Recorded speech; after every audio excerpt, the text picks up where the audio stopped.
नमस्कार, प्रणाम, जय जोहार। मेरा अभिवादन कीजिए स्वीकार। मित्रों, मैं हूं आनंद कुमार। आज देश के समाज विज्ञानी श्री बजरंग मुनि जी के जो लेख हैं उसके आज के भाग में हम आपके समक्ष लेकर आए हैं न्यायिक सक्रियता, कितनी समस्या और कितना समाधान। यह ज्ञान तत्व अंक 129 16 मार्च 2007 से हमने लिया है। तो आइए आज हम मुनि जी के इस लेख पर चर्चा करेंगे और बातचीत करेंगे।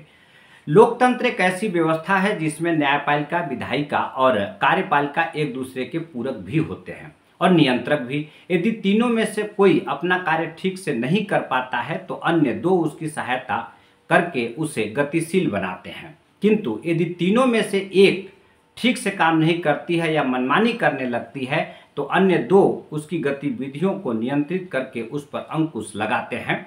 यह कार्य विभाजन ऐसा है कि किसी भी इकाई को उच्च श्रृंखल होने से रोक कर रखता है। स्वतंत्रता के तत्काल बाद ही विधायिका ने सर्वोच्च बनाने का प्रयास शुरू कर दिया, जिसमें सर्वप्रथम संविधान में न्यायपालिका के पंख कतरने के लिए 9वीं अनुसूची का एक प्रावधान बना।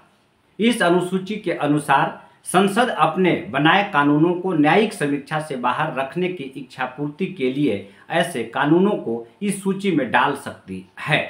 इसके बाद विधायिका ने कार्यपालिका के भी पंख कतरने के उद्देश्य से कुछ ऐसे संशोधन किए कि राष्ट्रपति मात्र रबर स्टैंप के रूप में बन जाए।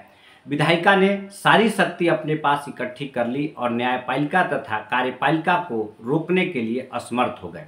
सन 1975 में भारतीय जनता ने हस्तक्षेप करके न्यायपालिका और कार्यपालिका को फिर से जीवित किया, जिसके बाद विधायिका की उच्च श्रृंखलता पर कुछ अंकुश लग सका। ऐसे समय का लाभ उठाकर न्यायपालिका ने भी अपनी सर्वोच्चता प्रमाणित करना आरंभ कर दिया और जनहित याचिका के नाम पर एक अध्याय खोल दिया। आदर्श स्थिति भी किसी इकाई को न न्यायपालिका दे सकता और न विधायिका। विधायक का न्याय की प्रक्रिया निश्चित करती है, जिसे लॉ अकॉर्डिंग टू जस्टिस कहते हैं। ऐसे न्यायपालिका उस प्रक्रिया के अनुसार न्याय कर सकती है जिसे जस्टिस अकॉर्डिंग टू लॉ कहते हैं। किंतु भारत के विधायिका ने स्वयं को सर्वोच्च मानने की भूल कर 9वीं अनुसूची बनाकर समाज को सीधे न्याय प्रदान करने की गलत परंपरा डाल दी। तो न्यायपालिका ने भी जनहित याचिका के नाम पर समाज को सीधा न्याय देना शुरू कर दिया। दोनों ही भूल गए कि उन्हें अकेले न्याय देने का कोई अधिकार नहीं है। जब भी ऐसे प्रश्न शुरू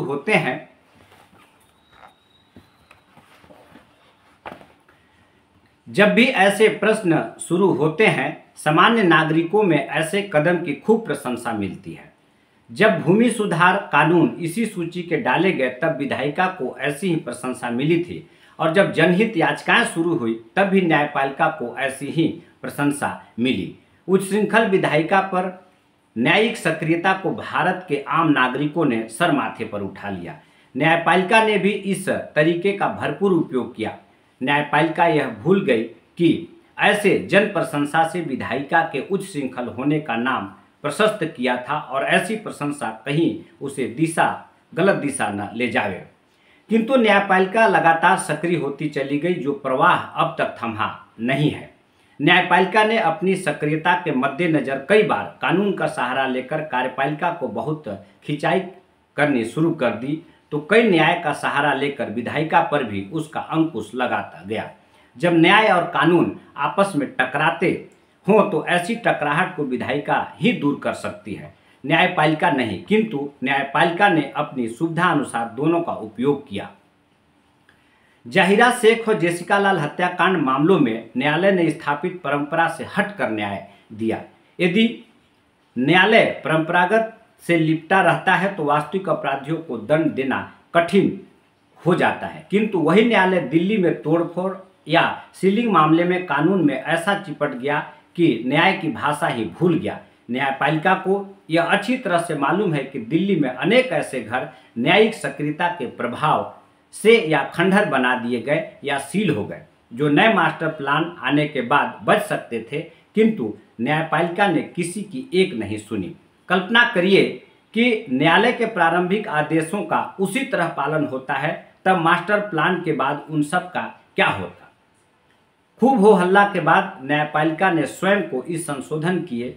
मुझे महसूस हुआ कि जाहिरा शेख, जेसिका लाल जैसे मामलों में न्यायपालिका को सीधे न्याय देने की एक गलत परंपरा स्थापित की, जो भविष्य में न्याय और कानून के संबंधों को लचीलापन पर बुरा प्रभाव डाल सकती है।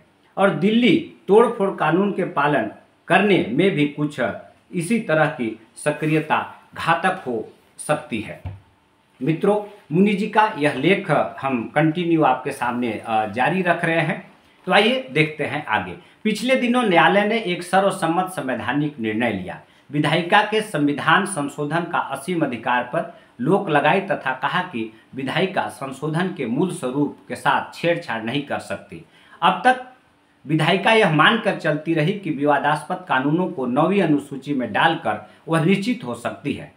संविधान सर्वोच्च है और संसद संविधान के अंतर्गत आता है। कल्पना करिए कि संसद किसी संविधान संशोधन द्वारा 5 वर्ष के स्थान पर अपनी अवधि 25 वर्ष करके उसे 9वीं अनुसूची में डाल दे, तब कौन रोक सकता है। जिस तरह भारत की विधायिका का चरित्र पतन हुआ है, उससे ही ऐसे उदाहरण असंभव नहीं है। मुझे तो आश्चर्य होता है कि इतनी मामूली सी बात को समझाने में न्यायालय को इतने वर्ष क्यों लग गए। यदि एक सामान्य नागरिक 1 मिनट में यह समझ सकता है कि संसद का संविधान संशोधन के असीमित अधिकार नहीं हो सकते, तब उस बात को इतने विद्वानों को कहने पर इतने वर्ष लग गए। आज भी राजनेता दबी जुबान से न्यायालय के इस निर्णय से बहुत दुखी हैं, क्योंकि इस निर्णय ने उनकी उच्च श्रृंखलता पर अंकुश लगा दिया। न्यायपालिका का यह निर्णय लोकतंत्र के लिए मील का पत्थर सिद्ध होगा। धीरे धीरे संविधान का मूल ढांचा भी परिभाषित होगा और इसी क्रम में व्यक्ति के मूल अधिकारों पर भी बहस छिड़ेगी। यही निर्णय संविधान निर्माण के संबंध की भूमिका स्थापित करने में बहुत सहायक होगा, क्योंकि तब संविधान संशोधन से निर्माण तक की एकमात्र भूमिका राजनेताओं के पास सुरक्षित मानी जाती रही, किंतु अब समाज की भूमिका पर चर्चा होगी। न्यायालय ने इस ऐतिहासिक निर्णय के संभावनाओं के अनेक द्वार खोल दिए। अब विधायिका भी घायल सांप के समान ताक रही है। यदि न्यायपालिका इस निर्णय को अपनी जीत मानकर अपनी सर्वोच्चता प्रमाणित करके तो बाजी पलट भी सकती। भारतीय जनमानस ने इस निर्णय के बाद महसूस किया कि विधायिका पर उचित अंकुश लगाया जा चुका है। अब न्यायपालिका की बारी है।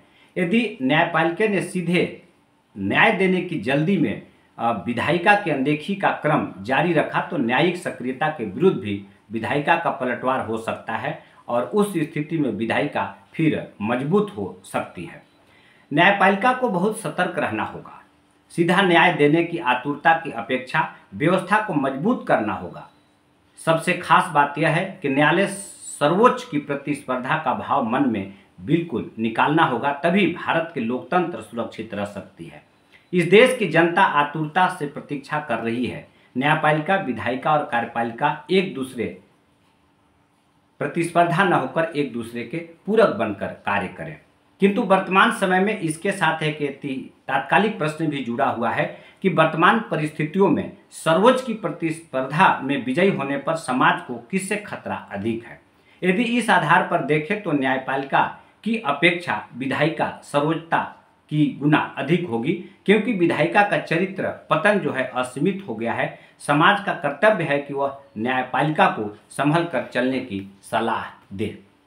मित्रों, यह था मुनि जी का लेख जो कि 2007 में लिखा गया था। आइए मुनि जी का एक विचार आपके समक्ष रखता हूँ। मृत महापुरुषों के विचार बिना स्वयं समीक्षा और संशोधन के समाज तक पहुँचाना घातक है, क्योंकि देश काल परिस्थिति अनुसार प्राथमिकताएं बदलती रहती है। यह मुनि जी का एक विचार है। तो मित्रों, आज के इस लेख में सिर्फ इतना ही। मित्रों, यह जो लेख का अंश था यह 2007 का उस समय देश काल परिस्थिति के समय लिखा गया था, तो कृपया आप वैसा समझकर इसे सुने। तो आज के एपिसोड में इतना ही। अगले भाग में फिर हम मुनि जी के नए लेख को आपके पास लेकर आएंगे। तब तक के लिए बहुत बहुत धन्यवाद। प्रणाम।